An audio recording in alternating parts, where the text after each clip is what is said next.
What's going on, guys? And today I'm going to be talking about the Western Conference and the standings and where I think everyone will shake up by the season's end. Now, a little disclaimer, I don't know how accurate this will be because of injuries, trades, and whatnot. However, this is my best guess as of right now in my personal opinion. First things first, the Warriors are at number 1. This is not super surprising, and I'm not going to talk too much about it just because of the fact that they are the Warriors. They did have a record-breaking season last year, winning 73 games. I don't think they'll come close to that, just because of the fact that they know they don't need to win that many games to get the 1 seed and home court advantage. So quite honestly, they might win just maybe 65, 66 games this year, and they'll be perfectly fine with that.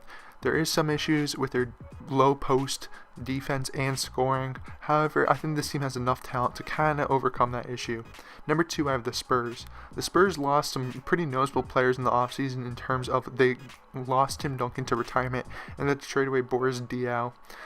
But in the end, they did end up picking up Pau Gasol, who's a pretty serviceable big man at this point. He was an all-star last year. I think he'll fit pretty well into the San Antonio system. Not a great defender, but good enough. And he's a good enough offensive player to negate some of his defensive shortcomings.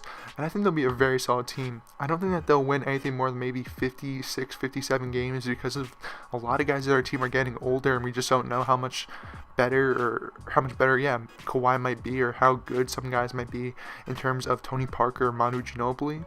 But I still think they have enough talent to push them to, at the very, very least, 53, 54 wins. And I completely overlooked LaMarcus Aldridge, who is still one of the better forwards in the league.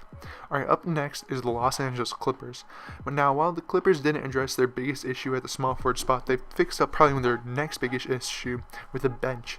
And while some of these guys people might not like, they did bring in a lot of guys who can be pretty helpful to them in terms of Raymond Felton, Brandon Bass, and Maurice Spates. Now, all these guys aren't true superstars, but they're pretty solid bench players. I think they can really help out the Clippers. And the Clippers are pretty much part of the top 3 teams that I feel like will be in that 1, 2, 3 order. Then after that, it will be kind of a mess, but I feel like the Clippers are just a step ahead of a lot of these teams. They're on the fact that DeAndre Jordan got the Olympics nod, and usually see players play better after that with a lot more confidence, and I think that they'll be a pretty solid team this year. Alright, up next are the Houston Rockets. I'm a little biased as I do really like James Harden in his game, and there are a lot of shortcomings on this team, especially defensively, and a little bit on the depth side as well, as they don't have any true backups in the big spot, as they do have guys in Montrezl Harrell, who's a little too young, and Domantas Sabonis, who's not even on the team right now. But I still think that they're good enough offensively, and with a motivated James Harden, I think there's almost no limit to this team. And well, I mean, there is a limit, but there's no real limit compared to what most people expect. Now, 2 years ago is when James Harden won the Players MVP, which is when the players voted for the MVP, and I honestly thought he should have won it over Curry. Of course, I was wrong, and Steph won it, and he kind of proved that he should have won it, winning the finals that year. But I am a huge James Harden fan in terms of his talent and what he can help a team out with. So I definitely think that this team will be really solid, especially with guys like Ryan Anderson and Eric Gordon, who will put up probably 20 or more points a night. And I think this team will be very solid. Actually, I don't know if both of them will put up 20 a night, but they'll both be pretty close. Alright, up next is a team that everyone seems to love in terms of the media. That is the Utah Jazz. Now, the Utah Jazz, I feel like, are pretty good. There are some question marks right now with Gordon Hayward's finger injury, where he broke his finger. I know it's only going to be like a month or 2. However, this can be a pretty harsh way to start off the season, especially since they have a pretty hard schedule. I don't have it in front of me, but I did see on Twitter a lot of people mentioning that the start of their season is going to be pretty harsh. However, they have a lot of young pieces who should be developing, as well as a guy they brought in George Hill, that should help them out at the point guard spot, by far and away their weakest spot last season. So I think they should be pretty solid this year.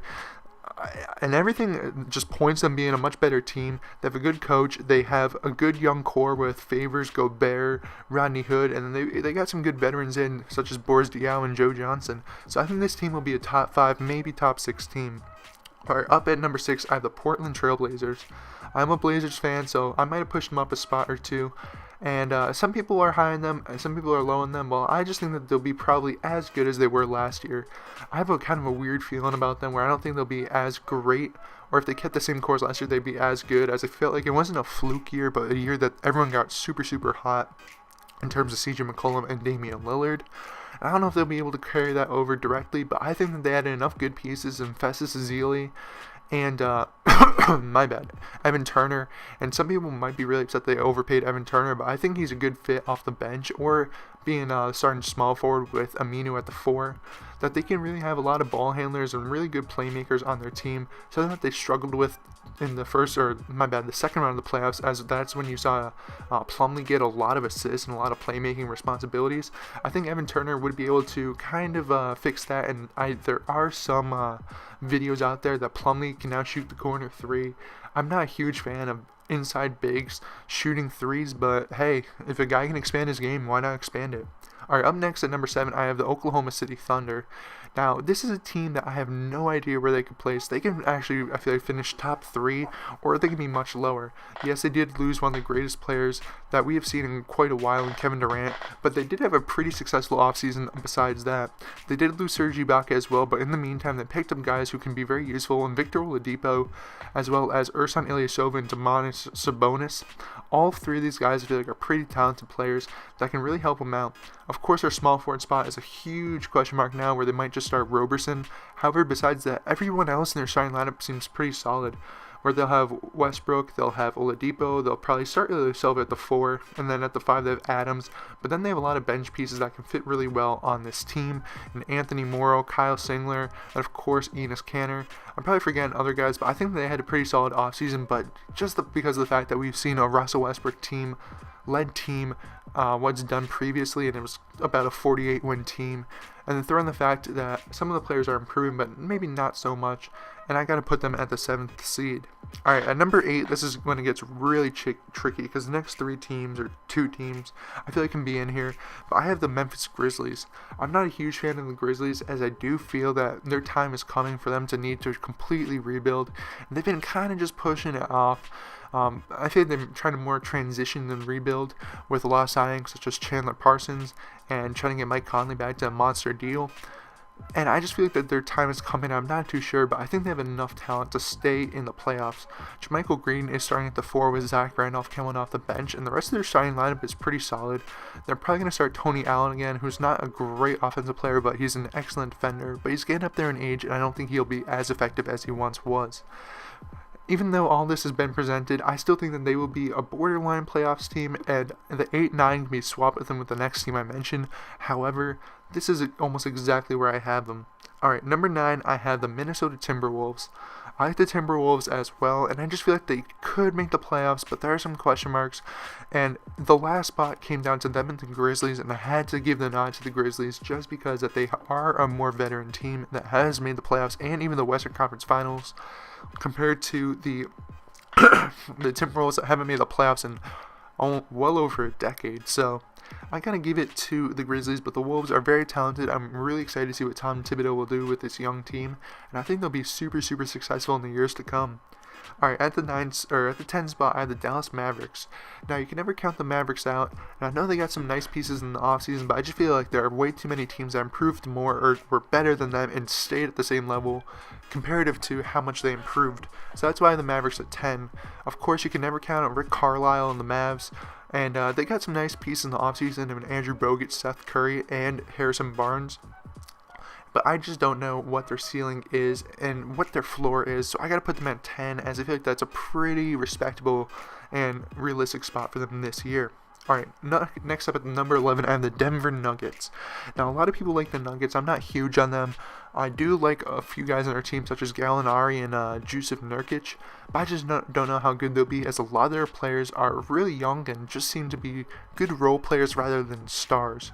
Guys like Wilson Chandler and Will Barton are really good players, but I just feel like at their peak for this year, they will just be a pretty good starter / role player. And because of that, I can't have them much higher than 11. I think they'll have a much improved year and be pretty solid, but nothing much better than 11 or maybe 10. Alright, up next at number 12, I have the New Orleans Pelicans. Yes, they have Anthony Davis, who is one of the better big men and young big men in the league right now. I'm not a huge fan of him just because of the fact that he destroyed me in DraftKings last year so many times. But that can't play a factor into it. I just think that the GM, the front office, didn't do a great job this offseason. They lost a considerable amount of pieces, such as Eric Gordon, and a lot of their guys are injured starting the season, such as Drew Holiday and Tyreek Evans, and I just seriously don't know where this team is going.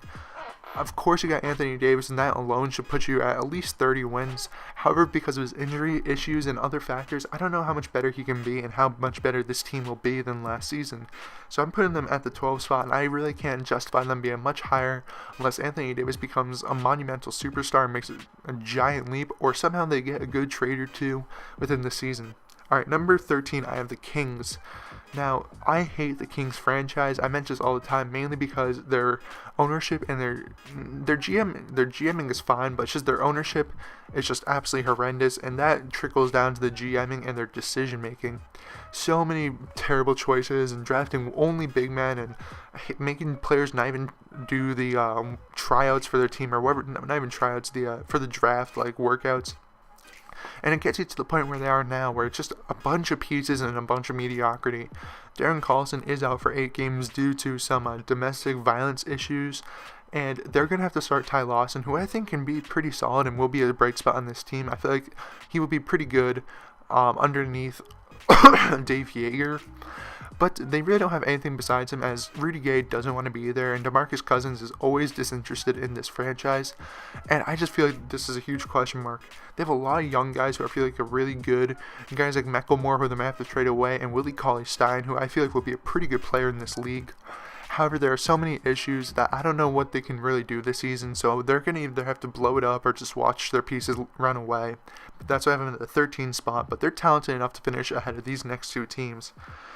Alright, at 14 and 15, it's kind of a toss-up between the Lakers and Suns, but I put the Lakers at 14th, as I just feel like that the front office is pressuring them enough, or the ownership is pressuring them enough to win enough games, and that's why you saw them sign guys like Mozgov and Luol Deng in the offseason to kind of push their win total up.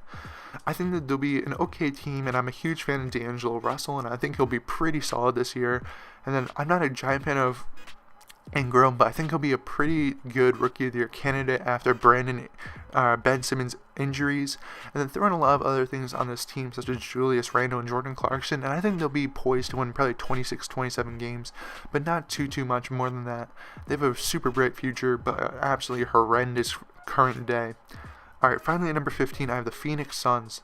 Now, the Suns are another really young team that will be good in a few years, but as of right now, I really don't know. Of course, Devin Booker can make me look entirely wrong, since he's had a really good summer league and preseason, but I just don't know how much that will translate to the current day NBA.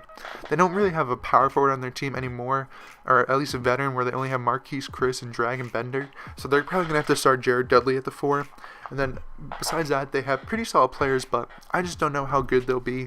They seem like a team in transition, about to make the leap from nothingness to the Timberwolves from like last year, where you're like, oh, this is a promising team. So I think this is a step year, and from the year after this one coming up, I think they'll be a good team, but as of right now, I just don't think there's enough talent on that team, and there's way too many injury concerns with Brandon Knight and Eric Bledsoe, as well as some other guys on their team, such as Barbosa, who they signed, and then Alex Len and Tyson Chandler. I don't know how much better they can be. So anyways, guys, that's my 1-15 standings for the Western Conference. I hope you guys enjoyed this video. If you did, definitely give me a thumbs up. Tell me down below what you think about this video and the standings. I really value that the most, and that's the biggest reason why I make videos, is to have a discussion about the NBA. Probably the most fun thing to do on the internet, besides, just dick around and make fun of people sometimes. Alright, probably shouldn't have said that, but anyways, guys, I thank you guys for watching. Please subscribe and share, and of course, have a good day.